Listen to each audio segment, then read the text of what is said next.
everyone, welcome to Positron Plays. Title? StarTropics. There we go. So, why the hell am I playing StarTropics, other than the fact that it's a really good game? The funny thing is that I've been thinking about StarTropics lately. Just rewatched an old LP of someone I follow, and I was thinking, what can I do for a video the next couple of days? And so I was like, oh, maybe I'll do another random NES game. And the first one that came up was StarTropics. So I'm like, well, that solves that. So instead of just doing a one-off, I'm going to actually do the whole game, which is horrifying. And actually, apparently, already have my test thing here. Actually, I was planning on doing this a while ago, and never ended up getting around to it. So we'll register our name. Boy, I forgot how clunky the Zelda menu is. So if you're not aware of what StarTropics is, it is a action RPG, I guess is the best way to put it. We've landed at Sea Island to visit Dr. Jones, I believe is Mike, our protagonist, his uncle. And there we are. So yeah, this was came out in 1990 by Nintendo. It's unfortunately a franchise they have since forgotten. And it was pretty cool. It actually had some really unique things in it. There was also a sequel a few years later. Not as good in my opinion. Welcome to Coral Cola, indeed. Hi, Sea Island. We're an ace pitcher. Oh, hello, Piggy. Oink oink to, you know, that's just rude. So, this was the very first game to teach me, oh, poor pig, the talk to everyone principle. Because if you don't talk to everyone, you can't do anything else. You absolutely have to talk to every single person in this village before this guy will let you through and to go into the first dungeon of the game, where things will look much different. This game was actually developed in the United States by a Japanese team and was never actually released in Japan, which is probably why it unfortunately ended up not having any other sequels beyond the second. So this is really one of the first cases of a sure, you're great, kind of a Western RPG. Obviously borrows heavily from Legend of Zelda and things like that. Alright, let's go talk to the chief, who may or may not bear somewhat of a striking resemblance to Mario. We have this ominous music playing in the background.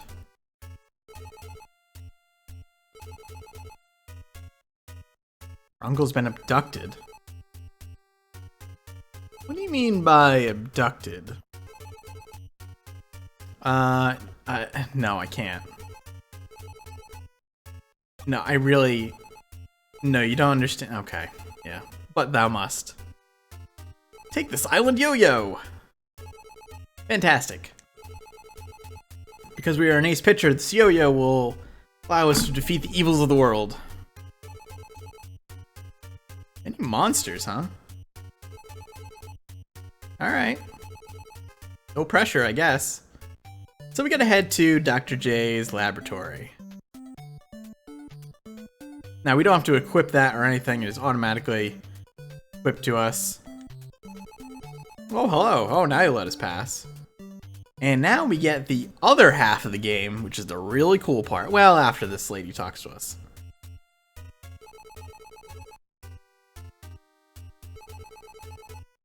So Dr. Jones found a secret. Mike. Magic of the Southern Cross is always on our side. In the test of island courage. Now we get the other half of this game, which is pretty sweet. So this is our action sequence. We can walk around. However, you'll notice that I'm kind of doing this weird like sidestep sliding. That's because we can only walk on a grid. You just can't see it. We can also jump. We can also only jump stationary unless we have a place to go. And we have our yo-yo, which is a very short range weapon right now. And we have this sweet music track, which hopefully is coming across well. It's actually, I really like the music in this game. So what kind of balances out the yo-yo being so short range is that it's kind of stun locks enemies. So these blocks, we can only jump to them. You can't walk on them. You have to jump to them, and you can jump 1 tile's worth of distance. And this is pretty much the core mechanic of the game, which makes it both really awkward to control and kind of unique and awesome. Now, if I try to jump into that water, it will kill me. I can't walk into it though, thankfully. But yeah, you'll notice that when we turn, we kind of pause for a minute as we lock into the position. So dodging things quickly can be a little difficult. We can also attack while we're jumping. Sometimes we'll find hidden switches, like this. And that'll let us go, but we might as well see if there's anything else here. Now, I haven't actually played this game in quite some time. So while I know the basics, and I know the majority of it, there's definitely going to be some things that I'm going to have to figure out along the way. First level I know pretty well. I wouldn't say by heart, but close. So the stars we pick up, you see those at the bottom of the screen. Stars will, I believe you get 5 of them, you get a heart back. So it's kind of another way to get health back. You can also just pick up full hearts. Now, one of the knocks on this game is that jumping across stuff like this can be a little tedious, because you have to jump each individual tile. Now, I think that's actually something they did away with in the second game. You can just walk across stuff like that. The jumping is more fluid. The combat flows a little better, but yeah, the second game has some other issues. So part of the thing that we get in here is we also get these sort of puzzles in, how do we traverse an area?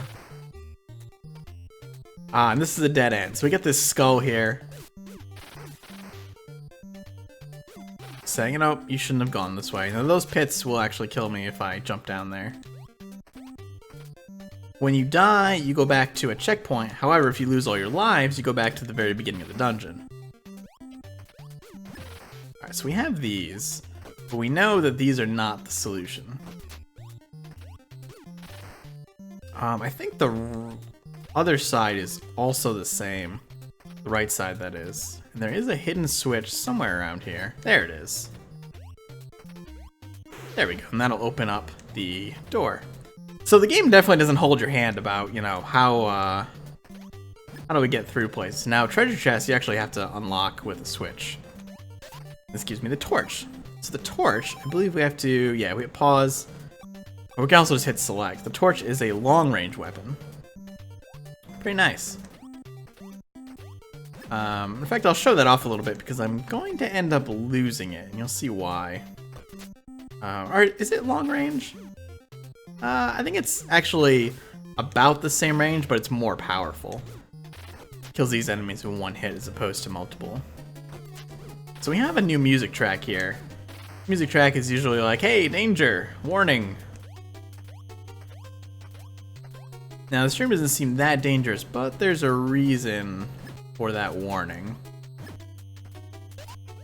So we got more torches there. Now there is actually... There it is.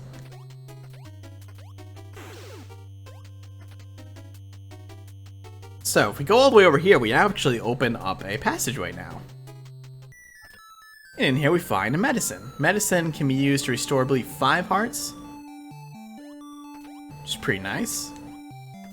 I think it's like pause and then we go down. Yeah, there we go. There we go, and there's another hidden switch. Leads us to another door. Alright, let's head up here. You do automatically jump over the doors. And another medicine, which is pretty sweet. Game's being awfully nice.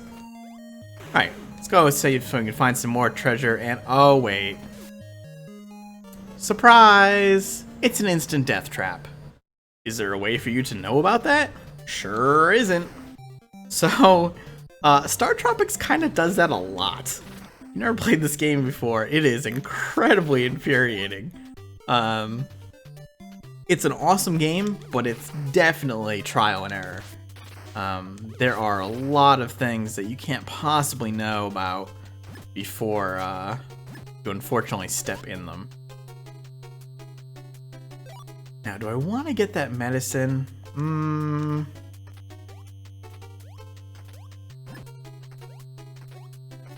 know what? Just because I haven't played in a long time, I am going to go get one of these medicines. I don't think I'm going to need it, but better to be safe than sorry. Now, we can just leave this area. It's not like it's a total dead end. You don't have to go to the trap rooms. You can also see a lot of times where I'll end up spinning in place, trying to maneuver. Now, enemies do respawn. Can be a little tricky. There we go. Actually, respawn the item too? No, okay, it didn't. I don't know why, I just had a little bit of slowdown there. That was very strange.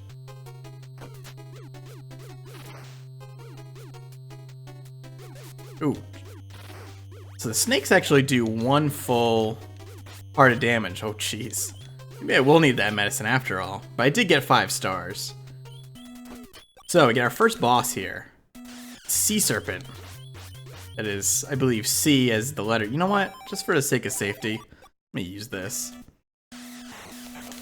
So we can jump over his attacks. The fire does a lot of damage to him. You do have to jump a little early, though. Oh, jeez. You know what? Let's just jump over this way. Oh, we got him. Nice. That is the first boss of the game. So it's hard to hear. The game has an issue with the low health chime. Oh, and there's what's left of the snake. And that any other sound resets the timer on it. So if I spam my yo-yo, yeah. This actually becomes a bigger problem in the second game to comical levels. And when we finish, oh, we've done it. We get a score. Now the score is actually tallied by enemies you didn't kill. Quite sure how that works. It's a very strange mechanic, though. Let's see. Now, sometimes there's hidden walls. I don't know if there are any in this area. Hello, friend. Who are you? Ah, it's Babu, Dr. J's assistant.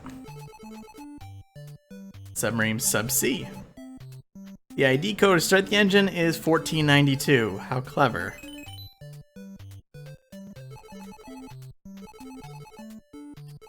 What are you afraid of, Babu? Oh no, I'm sorry. Please, please. Yeah, you're afraid of something. Oh, let's just go to Dr. J's lab. Hey, and it's Rob the Robot. Or Navcom. Right, we don't actually have to put in the code. And away we go. Bye, people of the island.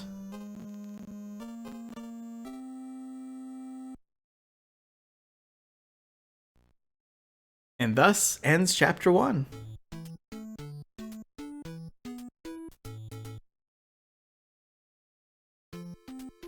So next time we'll continue here, out in the ocean. Thanks for watching, hope you enjoyed it, and I will see you soon.